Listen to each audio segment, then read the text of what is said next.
This video is brought to you by Squarespace. Have you ever felt overwhelmed by the sheer number of scales you need to learn on the guitar? Well, today I'm going to show you how you can use something called the 1 to 7 rule to completely simplify this process and make learning new scales ridiculously easy. If you enjoy lessons like these, consider supporting the channel over on Patreon, where you can get follow-up practice tips videos and a printable fretboard diagram booklet for each lesson. So let's talk about this 1 to 7 rule. It starts with something super simple that you might actually already be familiar with. In Western music, we have 12 notes available to us. When we want to use these notes to make a song, we narrow our 12 notes down to 7 notes to create a major scale. And the major scale is the basis for pretty much every other scale you'll actually use on the guitar. Now, the first scale most people learn is the C major scale. And the reason for this is because it has no sharps or flats, making it pretty easy to wrap your head around. We've got C, D, E, F, G, A, and B. These are the 7 notes of the C major scale. Now, what I want you to pay special attention to is the number next to each letter. These numbers are called scale degrees, and each one actually has a special name. These special names aren't important for the sake of this lesson, but if you want to learn them at some point, you can absolutely do that. So what good does this information do us? Well, knowing that each note in the scale has a number that represents it becomes incredibly powerful when we apply this to the fretboard. Let's take a look at one of the most popular C major scale shapes. And if you've seen any of my other lessons, you'll know how I love to relate everything back to this core shape.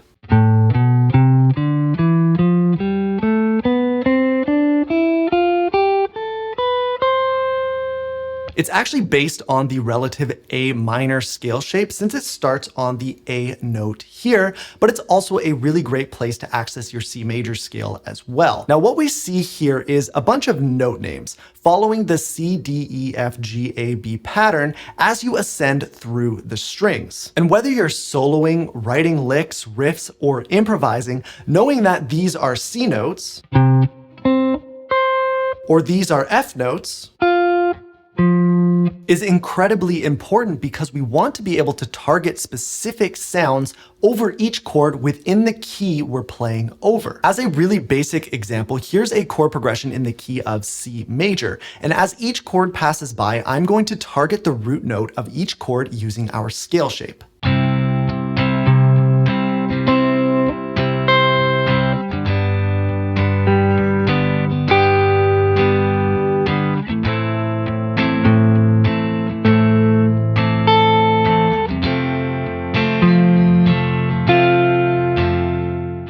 So memorizing the placement of each of these notes is pretty doable with practice, but this is just one key. There are 11 other major keys I'll have to learn to do this in. And that is going to take some real time and effort, and will stop you from being able to play effectively in all the keys you haven't learned yet. This is where the 1 to 7 rule comes in to save us. Let's look at our C major scale shape again, but this time we're going to replace all of our note names with the numbers 1 through 7. You can see that nothing else has changed. All the notes are in the same spots. We're just going to be thinking in numbers now instead of notes. And since the chords in a key are just coming from the major scale, they'll have numbers that represent them as well. So the chord progression we just played over was C major, G major, A minor, and F major, which, if we're following the numbers, is 1, 5, 6, 4. Here it is again, but this time with the numbers.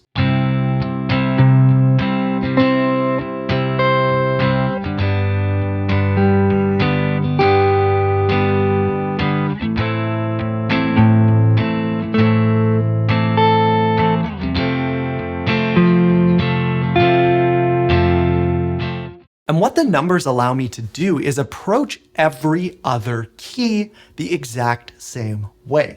Let's take a scary key like E flat major. The notes in this key are E flat, F, G, A flat, B flat, C, and D. And if I move the scale shape we've been using to fit this new key, we place it right here, starting on the 8th fret. This would be an E flat major scale, or its relative C minor. Now, if I ask you to play all the A flat notes, how long would it take you to find them? it's not going to be immediately apparent if you haven't taken the time to memorize the scale yet. But if I convert all these notes to their corresponding numbers in the scale, all the A-flat notes just become 4s. And if you've taken the time to memorize the positions of the numbers in this scale shape in C major, then you also know the position of the numbers in E flat major as well. Let's take that same chord progression from before, but move it to the key of E flat major. And we'll just use the numbers to play the root note of each chord.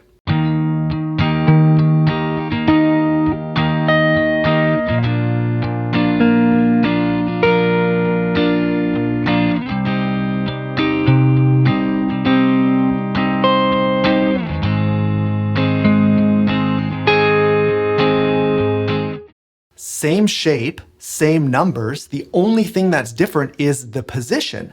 And we now don't have to think any differently, even though we're technically playing new notes over new chords. And this all works the same for all the remaining keys as well. Same shape, same numbers, just in a different position on the fretboard. It's 2025, and if you're doing anything online, having your own website is an absolute must.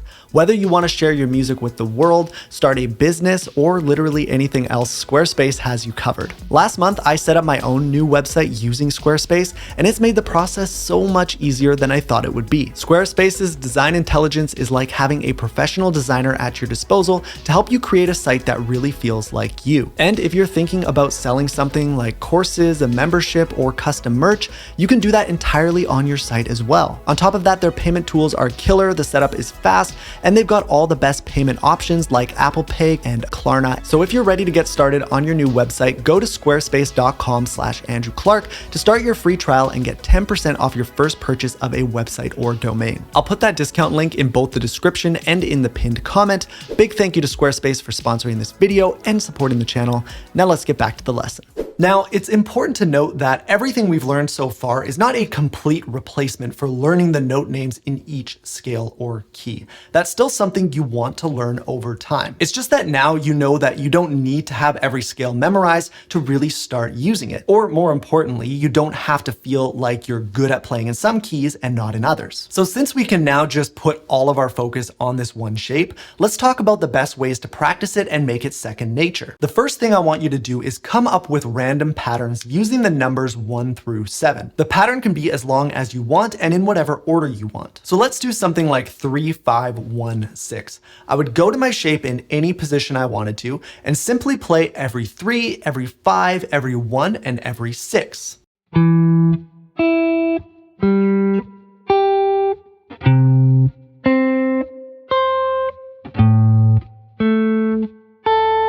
Then I would move to the next pattern and do the same. Let's do 7, 1, 2, 4.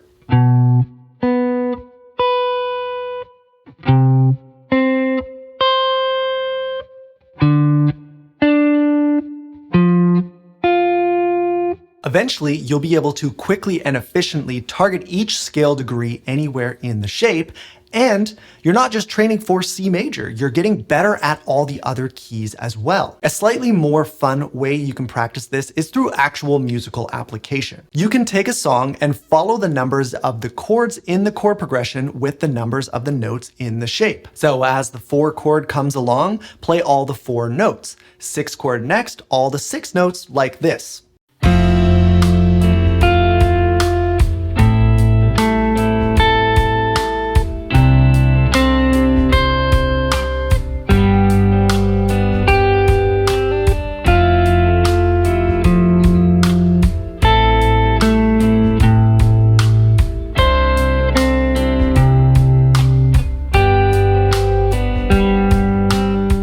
You do need some information about the song before you do this, because you'll need to know the key so you know where to position the scale shape, and you'll need to know the numbers of the chords in the progression. I have lessons on how to find both of those things completely by ear, which I'll link down in the description, but I also have a free backing track pack that includes all the information you need along with each track that you can grab down in the description as well. Now we can take this concept even further by applying the 1 to 7 rule to other scale shapes as well. well. You definitely don't have to go this far if you don't want to, but I'll quickly show you one more position just so that you can understand. So right next door to this scale shape we've been using, which is technically position 1 of the A minor / C major scale, we have position 2. It contains all the same notes as position 1, they're just a little further up the fretboard, and the shape starts and ends at a different point in the scale. And just like with our other shape, we can simply replace all those same notes with their corresponding numbers. Every concept we've learned so far works exactly the same. We just now can do it all with another shape if we want to. Again, this shape would continue to look the same no matter where we shifted it on the fretboard to play in other keys. And that goes for all 5 of the different positions of our major scale. I'm not going to go over every one of them here, but I will put all 5 shapes with their numbers on the printable PDF with all the fretboard diagrams from this lesson over on Patreon if you're interested. Okay, so we've covered a lot so far, but one thing I haven't talked about yet is minor scales and minor keys. Now, for myself, my go-to is just to relate my numbers back to the relative major scale, but we can also just shift all of our numbers to match a minor scale if we want to. So remember how I said that the C major scale and the A minor scale were relative scales? Well, that means I can use the same shapes. Here's that original C major scale shape, which also doubles as an A minor scale. And all we do is rather than starting our 1 to 7 rule on the C note, we start on the A note. So our numbers just get shifted back. That's the only difference. Like I said, I prefer to just relate it to my relative majors so the numbers stay consistent, but you can absolutely go this route as well if you like. From here, I'd highly recommend my recent lesson on triads. It ties into what you've just learned here very, very nicely. I'll put a link to that up in the middle of the screen for you. Big thank you to Squarespace for sponsoring today's video. Thank you for watching, and I'll see you in the next one.